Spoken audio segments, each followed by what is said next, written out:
अस्सलाम वालेकुम नाजरीन। इस एपिसोड के आगाज में हम देखते हैं कि उस्मान साहब, बाला, जरकुताई और कुछ काई सिपाही जंगल में आगे बढ़ रहे होते हैं और सबकी हालत मजीद खराब हो रही होती है। जरकुताई कहता है, हुजूर, इन बेबुनियाद लोगों की वजह से हमने क्या पिया, हम आहिस्ता आहिस्ता अपनी तवानाई खो रहे हैं। और फिर एक जगह पर रुक कर उस्मान साहब सोच विचार में मुब्तला हो जाते हैं और कहते हैं, मुझे नहीं मालूम कि उन्होंने हमें क्या पिलाया, लेकिन इसका असर खत्म हो जाएगा। मैं जानता हूँ कि इनके साथ क्या करना है। और फिर इस दौरान इलबाई भागता भागता वहाँ पर आता है और कहता है, हुजूर हुजूर, और खांसते हुए कहता है, हुजूर, मैंने बहुत कोशिश की लेकिन मैं उनसे आगे नहीं निकल सका। वो हर जगह हैं और यहाँ आ रहे हैं। इस दौरान पीछे से ही सोफिया की आवाज आती है, मैं तुम्हारी खुशबू सूंघ सकती हूँ उस्मान। जिसे सुनकर बाला कहती, सुरख शैतान आ गई। और फिर उस्मान साहब कहते, चलो वहाँ चलते हैं। और सब आगे बढ़ते हैं और जंगल में थोड़ा साइड पर आकर छुप कर बैठ जाते हैं। जबकि इस दौरान सोफिया भी उन्हें ढूंढते हुए आ रही होती है और कहती है, निकलो, मेरे सामने आओ, आज इस काम को खत्म करते हैं उस्मान। सोफिया, लुकास और सब सिपाही उस्मान साहब को ढूंढते हुए आगे बढ़ रहे होते हैं। सोफिया कहती, तुम कहाँ हो? उस्मान साहब अपनी तलवार निकालते हुए जैसे ही निकलने लगते हैं तो जरकुताई उन्हें रोक देता है और कहता है, बराए करम हुजूर, ऐसा ना करें, हम इस हालत में नहीं हैं। जब तक हम इस हालत में हैं हमें इनका सामना नहीं करना चाहिए। और फिर उस्मान साहब रुक जाते हैं और कहते हैं, जरकुताई। जबकि दूसरी जानब जंगल में अलाउद्दीन, गोंजा और होलफिरा जब जड़ी बूटियां तलाश कर रहे होते हैं तो होलफिरा की तबीयत भी नासाज होने की वजह से गोंजा उसके पास आती है और पूछती है, क्या तुम ठीक हो? होलफिरा कहती, हाँ मैं ठीक हूँ। गोंजा कहती, नहीं, तुम नहीं हो, तुम्हारा दिमाग रुहान की तरफ है। क्या तुमको लगता है कि मैं नहीं देख पा रही? मैं जानती हूँ कि तुम मजबूत रहने की कोशिश कर रही हो, लेकिन तुम्हारा दिल दर्द से जल रहा है, मैं जानती हूँ। होलफिरा कहती, मुझे गिरना नहीं चाहिए गोंजा, जो मेरा इलाज नहीं बन सकता मैं अपना दर्द उसे नहीं दिखाऊंगी। और जाने लगती है तो गोंजा होलफिरा को पकड़ते हुए कहती, होलफिरा, जो कुछ भी हुआ है अब हो गया और चाहे कुछ भी हो जाए तुम इस मामले में अकेली नहीं हो। अगर तुम थक जाओगी तो मैं तुम्हारा सहारा बनूंगी। हाँ, अगर तुम्हारी थकन दूर हो जाएगी तो, और तुम कहो कि मैं जरूर तुम्हारा सामना करूंगी तो फिक्र ना करो, मैं तुम्हारा सामना करूंगी, फिर हम अपने मोहरे बांटेंगे। ये सुनकर होलफिरा बहुत खुश होती है। जबकि अलाउद्दीन को इस दौरान कोई भी जड़ी बूटी नहीं मिल रही होती और वो गुस्से से कहता, नहीं नहीं, कुछ भी नहीं है, ये कहीं भी मौजूद नहीं है। गोंजा पूछती, हम क्या करेंगे अलाउद्दीन? अलाउद्दीन कहता, आओ इस सिमत में जाकर देखते हैं, हमारे पास वक्त कम है, चलो। और सब उस जानब बढ़ते हैं। जबकि इधर ओलुगान की करारगाह में कुछ मंगोल सिपाही उरहान को पीट रहे होते हैं। उरहान कहता, हम कभी नहीं झुकते, कभी नहीं, तुम जो कर सकते हो करो। और मंगोल सिपाही बुरी तरह से उरहान को पीट रहे होते हैं और उसे मुक्के और घोंसे मार रहे होते हैं। और फिर इसके बाद उरहान को लाकर एक दरख्त के साथ बांध दिया जाता है, जिसका एक बाजू एक दरख्त तो दूसरा बाजू दूसरे दरख्त के साथ बांध दिया जाता है। और फिर ओलुगान कहता है, तुम अभी तक ओलुगान को नहीं जानते, अब तुम दर्द का मजा चखोगे। और फिर कहता है, सिपाहियों की सबसे अहम चीज तलवार पकड़ने वाले हाथ है, अगर तुम तलवार नहीं पकड़ सकोगे तो तुम खत्म हो जाओगे उरहान, और तुम मर जाओगे। और फिर इसके बाद ओलुगान अल्तुगा के हाथ से एक कील उठाता है और अपने हाथ में थोड़ा पकड़कर उस कील को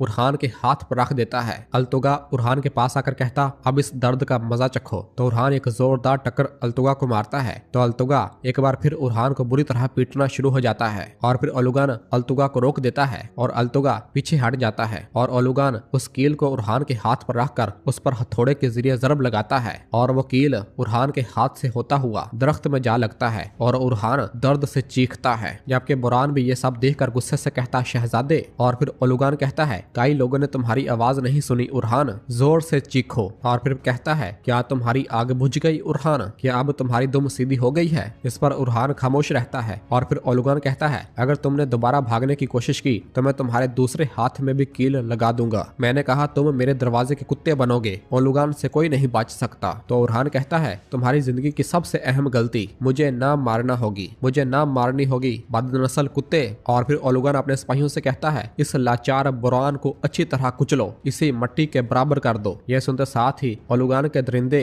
बुरान को बुरी तरह से पीटना शुरू हो जाते हैं। और फिर उरहान कहता है, मैं कसम खाता हूँ ओलुगान, मैं कसम खाता हूँ कि मैं तुम्हारी जान ले लूंगा, मैं कसम खाता हूँ। और फिर अल्तुगा एक जोरदार मुक्का उरहान को मारता है और उरहान बेहोश हो जाता है। जबकि मंगोल दरिंदे बुरी तरह से बुरान को पीट रहे होते हैं। जबकि दूसरी जानब जंगल में हम देखते हैं कि सोफिया को उस्मान के कदमों के निशानात मिल जाते हैं, जिन्हें देखकर वो बहुत खुश होती है और कहती है, मैंने तुमको ढूंढ लिया उस्मान। जबकि उस्मान साहब और बाकी साहब भी छुपकर उसे देख रहे होते हैं। और फिर सोफिया अपनी तलवार निकालकर उन कदमों के निशानात का ताकुब करने लगती है। इस दौरान उसके सामने एक तीर आकर गिरता है जो कि मंगोलों ने चलाया होता है और वहां पर बड़ी तादाद में मंगोल आ जाते हैं। उसे देखकर लुकास गुस्से से कहता, रोम के कमांडर और इसके सिपाहियों पर हमला करने की हिम्मत किसने की है? और फिर वो मंगोल सिपाही लुकास के पास आते हैं और उससे कहते हैं, तुम्हें अजीम ओलुगान बुला रहा है, तुम मेरे साथ आओगे। उन्हें इस तरह देखकर उस्मान साहब कहते हैं, काफिर फिर मुतहद हो गए हैं, लेकिन मैं जानता हूँ कि हम इन पर कैसे काबू पाएंगे। और फिर सोफिया उस कमांडर से कहती है, दफा हो जाओ मंगोल, उस्मान मेरे हाथों में है, मैं इसे मार दूंगी। तो वो मंगोल कमांडर कहता है, मैं दोबारा नहीं कहूंगा खातून। सोफिया जैसे ही गुस्से से आगे बढ़ने लगती है तो लुकास उसे रोक देता है। और फिर वो मंगोल कमांडर कहता, या तो तुम मेरी बात मानोगे या। तो लुकास कहता, मुझे उम्मीद है कि ओलुगान के पास हमारे लिए कुछ ठोस है, वरना अच्छा नहीं होगा। और फिर वो मंगोल कमांडर कहता, चलो, और वहां से रवाना हो जाता है, जबकि सोफिया और लुकास और उसके सिपाही भी उसके पीछे रवाना होते हैं। उन्हें इस तरह देखकर इल्बाई कहता, हजूर अब हम क्या करेंगे। तो उस्मान साहब कहते, हम इनका पीछा करेंगे, ओलुगान की जगह ढूंढेंगे, हमारे लिए यही सबसे अहम है। जरकुतै कहता, जो आपका हुक्म हजूर। और सब उनके पीछे रवाना होते हैं।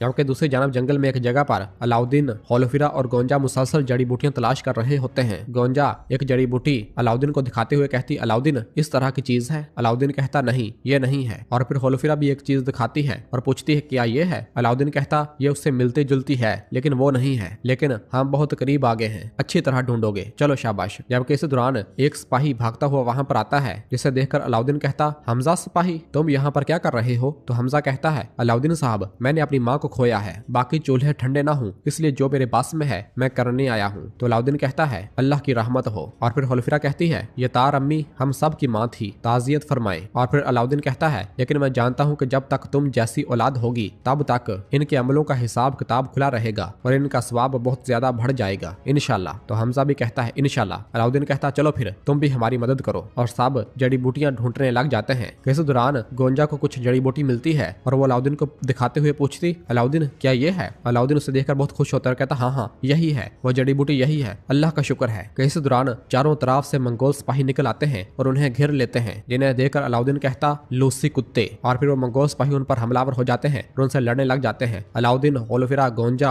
और हमजा सिपाही बहादुरी के साथ मंगोलों का मुकाबला करते हैं और उन्हें एक एक करके जहन्नम वासिल करना शुरू कर देते हैं। और ये लड़ाई थोड़ी देर जारी रहती है। जो भी उनके सामने आ रहा होता है मौत के घाट उतारा जा रहा होता है। सबको मारने के बाद अलाउद्दीन कहता है, गोंजा, होलोफिरा, क्या तुम ठीक हो। तो वो कहती हैं, हम ठीक हैं, हम ठीक हैं। और फिर अलाउद्दीन कहता है, अल्लाह का शुक्र है, लेकिन यहाँ ज्यादा जड़ी बूटियां नहीं हैं, अब हमारा वक्त तंग हो रहा है, इन जड़ों को जमा करके चलते हैं, मैं इनसे त्रियाक बनाने की कोशिश करूंगा, चलो। और सब उन जड़ी बूटियों को इकट्ठा करना शुरू कर देते हैं। जबकि दूसरी जानब उस्मान साहब और बाला खातून आगे बढ़ रहे होते हैं और उस्मान साहब ने बाला को पकड़ा होता है और कहते हैं, वाज़ेह है कि उसका इरादा हमें कत्ल करना नहीं है बल्कि जिंदा रखना है। तो बाला कहती है, वो हमारे साथ शातराना खेल खेल रहा है। और फिर इस दौरान जरकुतै और इल्बाई वहां पर आते हैं और जरकुतै आकर बताता है, हजूर वो बहुत तेजी से आगे बढ़ रहे हैं, हमने निशानात खो दिए। और फिर इल्बाई कहता है, हम ढूंढ रहे हैं हजूर, हम ढूंढ रहे हैं, हम इनके पीछे जाते हैं। इस दौरान बाला जमीन पर गिर जाती है और उस्मान साहब बाला को पकड़ते हैं। बाला कहती, मुझे ठंड लग रही है प्यारे उस्मान। और फिर उस्मान साहब उसके जिस्म को देखते हैं और बहुत परेशान होते हुए कहते, ये कैसी सूरत हाल है, ये जहर का असर है, ये वक्त के साथ बढ़ रहा है, नहीं इस तरह हुआ तो नहीं चलेगा। और फिर जरकुतै से कहते हैं, जरकुतै हमारे पनाह लेने के लिए कोई जगह ढूंढो, चलो। तो जरकुतै कहता है, ए वल्लाह हजूर, और साथ में शिकार करते हैं, खाना खाकर अपनी कुव्वत को जमा करेंगे, चलें। और वहां से रवाना होते हैं। तो उस्मान साहब बाला से कहते हैं, सब्र करो हिरनी आंखों वाली, अपने आप को मजबूती से थामे रखो। बाला कहती है, आप मेरे साथ हैं, मैं खुद को थामे रखूंगी। जबकि इधर काई कबीले के शिफा खेमे में हम देखते हैं कि वहां पर लोगों की तादाद बीमार होने की वजह से बढ़ती ही चली जाती है और शिफा खेमे में जगह कम पड़ रही होती है और पूरा शिफा खेमा लोगों से भर गया होता है और सब खांस रहे होते हैं और बीमारी में मुब्तला हो रहे होते हैं। इस दौरान आयशा गाजी को पकड़ कर लेकर आती है और कहती है, उलगन माँ,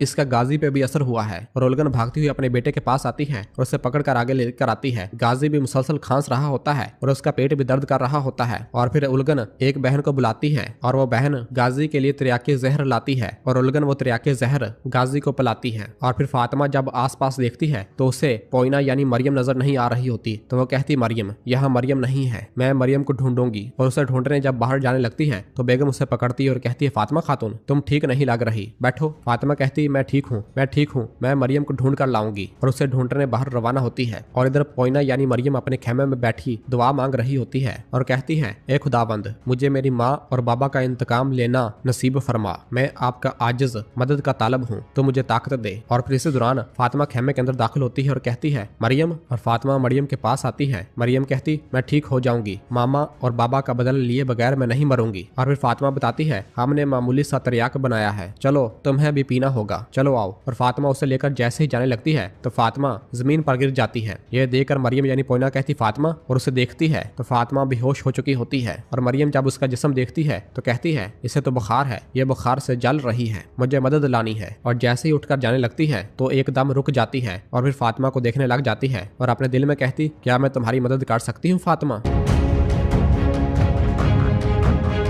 और नाजरीन इसी जगह पर एपिसोड खत्म करते हैं। मिलते हैं बहुत जल्द अगली एपिसोड के साथ। वीडियो को लाइक कर दें और जिन दोस्तों ने अभी तक चैनल सब्सक्राइब नहीं किया वो जल्दी से चैनल सब्सक्राइब कर दे और बेल आइकन यानी घंटी वाले निशान को भी प्रेस कर दे ताकि आने वाले एपिसोड्स आपको आसानी मिल सके। दुआओं में याद रखें। अल्लाह हाफिज।